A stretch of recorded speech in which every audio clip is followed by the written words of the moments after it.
Nah, ketika sudah mulai operasi itu tuh tetap ada yang bayar, ada yang nggak di cover. Assalamualaikum warahmatullahi wabarakatuh. Welcome back to my channel Bobaan Official.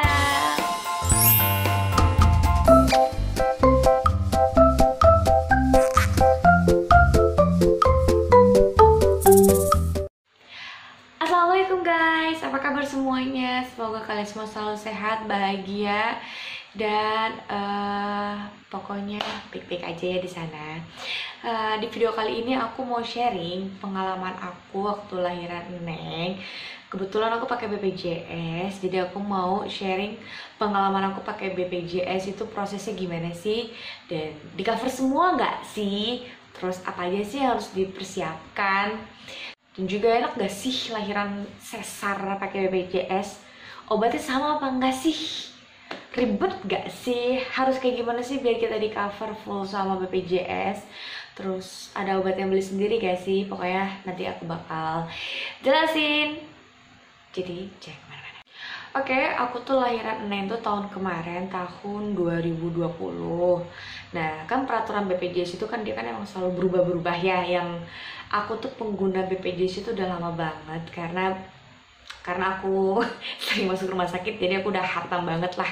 Dan makin kesini tuh yang aku rasain emang makin banyak banget yang nggak di cover ya, kalau untuk aku pribadi. Nah, tapi kalau untuk soal persalinan, peraturan waktu zaman aku tahun kemarin itu adalah kalau dulu kan lahiran normal di rumah sakit itu kan masih di cover. Nah, tapi waktu zaman aku tahun kemarin lahiran Neng, itu tuh lahiran normal itu wajib di vaskes 1, jadi nggak bisa di rumah sakit kecuali emang ada indikasi atau ada sesuatu yang gawat yang harus dilarikan ke rumah sakit, ya itu baru di cover. Tapi kalau masih lahiran normal biasa itu nggak akan di cover, jadi cuma sampai vaskes pertama aja.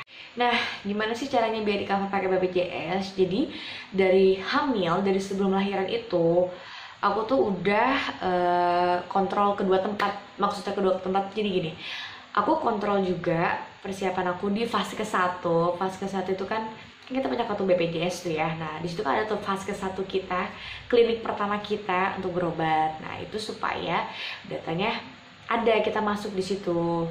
Nah, dulu bidannya tuh bilang kalau mau di cover BPJS harus ada data dari vaskes 1-nya. Jangan tiba-tiba nanti pas mau lahiran mau pakai BPJS, itu agak susah, kata bidannya begitu. Nah, untung aja emang dari kehamilan awal tuh aku udah pakai vaskes 1 juga. Tapi di luar itu juga aku ada berobat sendiri untuk yang gak di covernya, karena kan namanya vaskes 1 terbatas banget ya, dari mulai alat USG dan lain-lain sebagainya. Pastinya aku juga pengen kan ke dokter juga, jadi aku jalanin tuh dua-duanya. Nah, aku tuh emang udah dikasih tahu sama dokter dari awal kehamilan tuh kayaknya aku tuh kalau untuk lahiran normal itu agak sulit, karena ada banyak banget riwayat sakit aku yang tidak memungkinkan aku untuk melakukan proses lahiran normal. Nah, makanya dari situ juga aku udah banyak persiapan banget nih biar aku dapet rumah sakit BPJS. Walaupun pakai BPJS tapi aku dapet rumah sakit yang emang aku nyaman gitu. Nah, setelah dari fase 1 kan langsung dirujuk ke rumah sakit tipe C. Nah, kalian tuh pasti berawal dari tipe C dulu. Nah, waktu itu aku lahiran di rumah sakit tipe C. Di situ tuh aku pas udah kontrol, kan itu udah dapat surat rujukan tuh kan ya dari vaskes 1. Nah, enak banget tuh kalau udah dapat rujukan dari vaskes 1, kita nggak harus balik lagi ke vaskes 1. Jadi kita lanjutin terus di rumah sakit sampai proses persalinan. Itu kalau kalian mau dinyatakan lahiran sesar ya. Nah, dan menurut aku sih pakai BPJS nggak ribet ya, asal mau bolak-balik aja.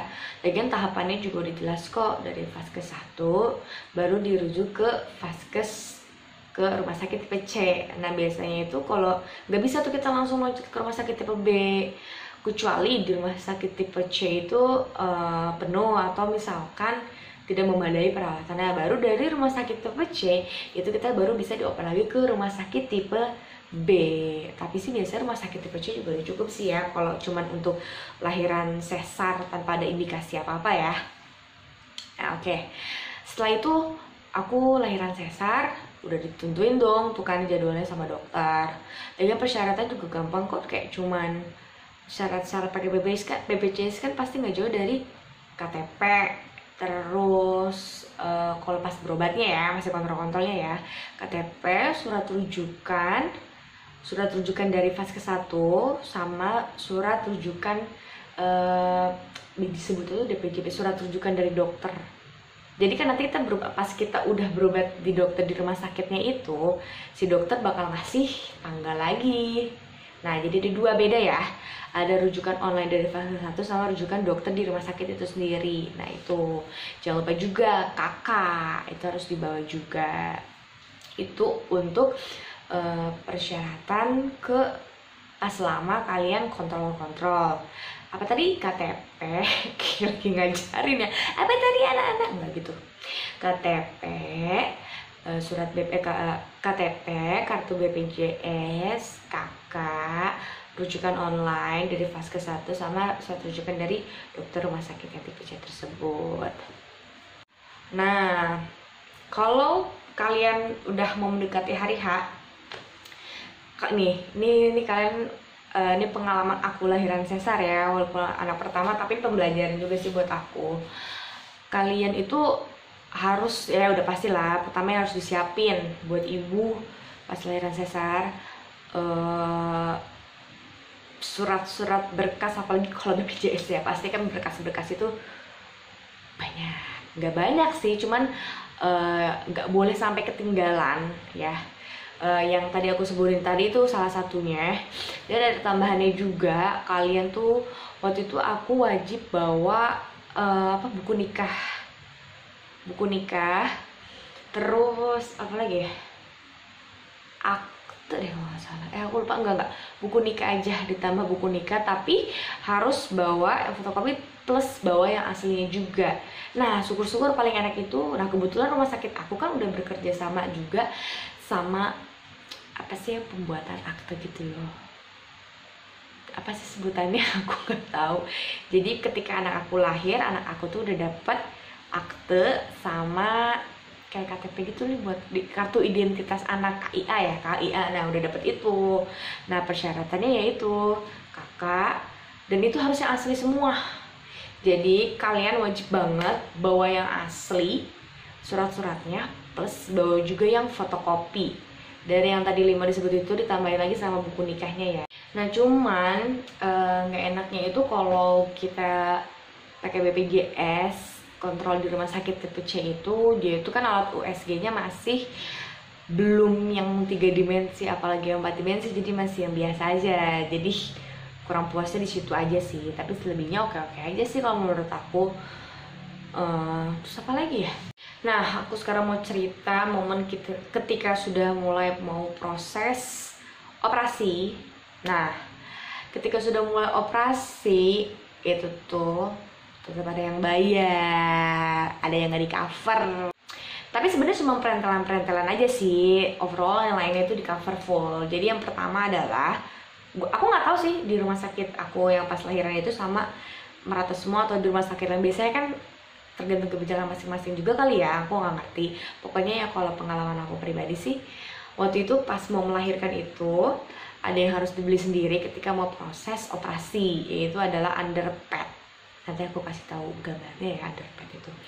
Underpad itu jadi dia tuh kayak popok, tapi bukan popok, jadi dia tuh buat alas nanti di kasur kita pas kita mau operasi atau nanti setelah kita operasi juga itu pasti dipakein juga, biar nggak tembus. Karena kan kalau habis melahirkan itu kan darah kita over ya bu, over banget kayak air terjun. Jadi itu wajib banget pakai alas underpad biar nggak nembus. Sama nanti dari pihak rumah sakit itu dia itu nyaranin suka ngasih ini apa tuh namanya, kayak buat menaruh ari-ari gitu. Biasanya kita ditanyain mau pakai kendi atau mau dibungkus pakai plastik aja. Nah enaknya sih kalian udah persiapan sendiri ya, bawa kendi sendiri buat naruh ari-ari anak kita. Nah waktu itu aku nggak kepikiran sampai ke situ, jadi aku beli di rumah sakitnya. Tapi rumah sakit menyediakan juga kok, dan harganya juga terjangkau banget, nggak nyampe 50.000 kendinya kalau nggak salah waktu itu. Nah itu yang perentelan-perentelannya ya kan. Nah masuklah ke momen saat operasi. Saat momen operasi itu tuh kita disuntik bagian punggung. Ya emang kalau ada yang bilang, ih kalian mah enak ya lahirannya nggak sakit sesar, please deh jangan ngebeda-bedain lahiran sesar sama lahiran normal. Kalian akan tetap menjadi seorang ibu, rasa sakitnya tetap sama, cuma bedanya kalau lahiran normal itu kan sakitnya di awal, tapi kalau lahiran sesar sakitnya sampai sekarang ya, ada aja rasa-rasa ngilu, nyeri itu pasti ada, apalagi pas bius hilang. Allahu Akbar bu, tapi rasanya hilang sih, rasa sakit hilang pas udah kita ngeliat anak kita ya, emang luar biasa banget lah. Oke lanjut, pas aku lahir operasi ya, tapi kan emang nggak boleh ada yang masuk ya, karena aku rakyat biasa bukan artis. Kalau artis aku nggak tahu kenapa pada bisa boleh masuk ya suaminya, karena aku rakyat jelata jadi suami keluarga nunggu di luar. Itu semua prosedur biasa aja, normal, ditutup, dibius lokal, disuntik bagian punggung. Itu yang sakit banget. Karena aku udah deg-degan, terus aku sampai gemeteran banget kan. Ya udah tuh aku nangis, sebelum operasi tuh aku nangis, tapi bukan nangis karena takut sih, aku lebih kayak terharu, deg-degan ngeliat anak aku gimana kondisinya ya, dia sehat gak ya, kayak gitu-gitu aja sih, bukan takut karena sakit. Ya kalau maksudnya kalau sakit mah kan manusiawi ya. Nah udah tuh proses, lama banget nunggu di ruang operasinya, karena di rumah sakit PPC aku waktu itu tuh ruangannya terbatas, ruang operasinya, jadi kudu ngantri. Selamat datang di BPJS. Nah tapi nggak apa-apa sih, tidak mengganggu jalan operasi. Nah udah tuh kan brojol. Nah habis itu aku dikasih lihat anak aku. Tapi di hari pertama anak aku nggak bobo dulu sama aku, jadi aku tuh wajib banget udah bisa kanan kiri sama duduk. Bayangin ya, sore baru operasi ya, malamnya maghribnya tuh aku udah harus bergerak kanan kiri dan belajar ngangkat badan. Ya Allah, kayak dibunuh perlahan tuh guys itu rasanya, dengan diiming-imingi ayo mau lihat anaknya gak, kalau belum bisa kanan kiri sama bangun nanti nggak boleh dulu bobo sama anaknya. Mau dong ya, namanya anak pertama ya, langsung tuh dipaksain. Tapi emang bener deh bu, jadi kalau semakin kita banyak digerakin, tapi bukan gerakan beringan, saya kayak gerak pelan-pelan, tetap dipakai bawa gerak sedikit-sedikit lah, itu malah membantu proses penyembuhan luka. Jadi jangan yang cuman diam aja, harus sakit ya, kalau ditanya sakit ya sakit lah ya. Tapi kalau kita semakin diem aja, itu malah jadi memperlambat penyembuhan luka. Jadi harus tetap bergerak. Nah, dan untuk pelayanannya, aku sih nggak ada bedanya sih. Aku nggak tahu sih, tapi aku ngerasa baik-baik susternya semua. Nggak gimana-gimana. Cuman kan dulu kan suka ada yang komentar, ih kalau pakai BPJS mah susternya pada jutek-jutek, pada pelayanannya juga beda bla bla bla. Tapi kalau yang aku rasain BPJS sekarang, kalau untuk pelayanan perawatnya yang di rumah sakit aku ya, itu alhamdulillah kok baik-baik banget. Terus juga penjelasannya juga jelas ya kan. Nah ini dia nih yang harus dibayar di luar BPJS adalah, jadi ketika anak kita brojol itu kan harus suntikan vaksin imunisasi pertama itu adalah hepatitis B. Itu wajib dikasih ke anak kita kurang dari 24 jam. Nah itu nggak di cover sama BPJS. Jadi pas aku lahiran itu aku lihat surat-surat dari suami aku tuh, dia bilang ini tanda tangan apa, ini surat pernyataan kalau kita ACC, anak kita dikasih imunisasi hepatitis B, tapi ini nggak di cover. Ya nggak masalah dong, kan namanya juga itu wajib ya. Dan harganya kalau di rumah sakit aku itu nggak mahal, cuman 100.000 aja. Jadi aku cuma ngeluarin 100.000 tuh kan. Udah. Nah kebetulan waktu itu aku tuh lahirannya itu hari Jumat. Jumat sore. Nah jadi kantor BPJS di rumah sakitnya itu tuh untuk pengurusan berkas itu udah tutup. Jadinya untuk yang biaya anaknya itu aku harus bayar cash dulu, tapi nanti dirembes, tapi nanti bakal dibalikin lagi pas hari Senin kan kita urus lagi nih ke rumah sakit, itu dibalikin lagi kok full banget. Waktu itu aku biaya anak itu cuman keluarnya cuman 2 jutaan, tapi itu dibalikin lagi full tanpa ada kurang sama sekali. Jadi kasarnya aku melahirkan pakai BPJS itu cuman keluar uang 100.000 aja, 100.000 aja. Jadi buat kalian semua, kayaknya sayang banget kalau yang punya BPJS tapi nggak dipergunakan dengan baik, atau dengan alasan ribet bla bla bla bla bla, takut sakit, takut obatnya beda, bla bla bla bla bla. Enggak sih, sama aja. Obat terbaik itu ya diri kita sendiri, ya kan. Kalau aku pribadi nih ya, aku pas sudah habis operasi itu aku langsung banyakin gerak, jalan. Aku hari ini sore, besoknya tuh aku pagi udah jalan, aku udah belajar jalan. Jadi pas sampai rumah tuh aku udah bisa jalan ya. Dan kalau BPJS itu cuman sampai 3 hari aja. Aku di rumah, iya cuma 3 hari doang, cuma 3 hari aja udah boleh pulang. Jadi emang berguna banget BPJS itu ya, berguna banget. Jadi jangan sampai nggak pakai deh. Kalau untuk lahiran malah kepake banget sumpah. Daripada kalian bela-belain kalian bayar cash melahirkan ya, mendingan uangnya ditabung buat anak ya. Selama lagi ada BPJS ya kenapa nggak kita pergunakan. Terus juga kalau masalah obat kan kita bisa beli sendiri atau mau nambah sendiri ya kan. Kalau emang kita mau pakai obat yang bagus, kita bisa beli aja sendiri gitu kan, asal tahu aja mau pakai obat apa. Biasanya kayak obat waktu itu aku tuh minum apa ya, biar lukanya itu cepet kering, sama ya penyembuhan luka, aku lupa apa. Aku juga belinya online kok gitu, kayak herbal gitulah, aku lupa. Dan aku waktu itu sih banyak makan telur putih, telur rebus, sehari tuh bisa 5 gitu deh pokoknya. Sama harus digerakin, gerak, jangan tiduran aja biar lukanya cepat sembuh. Nah itu dia rangkaian cerita pendek aku memakai BPJS. Ribet gak sih menurut kalian dari cerita aku? Kalau aku pribadi sih, karena aku udah biasa pakai BPJS dan udah biasa ngurus BPJS, jadi menurut aku sih nggak ribet. Cuman yang proses orang-orang males pakai BPJS itu biasanya kalau pas masa-masa kontrolnya itu, kalian tahu kan kalau antri BPJS itu di pendaftarannya antri banget nunggunya, bisa sejam lebih, 2 jam ya kan. Itu baru di pendaftarannya aja, belum lagi pas udah nunggu dokternya ya kakak ya. Tapi ya udahlah, gak masalah. Yang penting pas lahirannya di cover. Tim itu kan uji kesabaran. Nah rata-rata orang tuh males pakai BPJS itu ya seperti itu. Ya tahu diri aja lah ya, namanya juga kita mau di cover full, terus kalian mau diduluin gitu ya, bisa di demo lah sama yang pakai asuransi, sama pakai yang cash.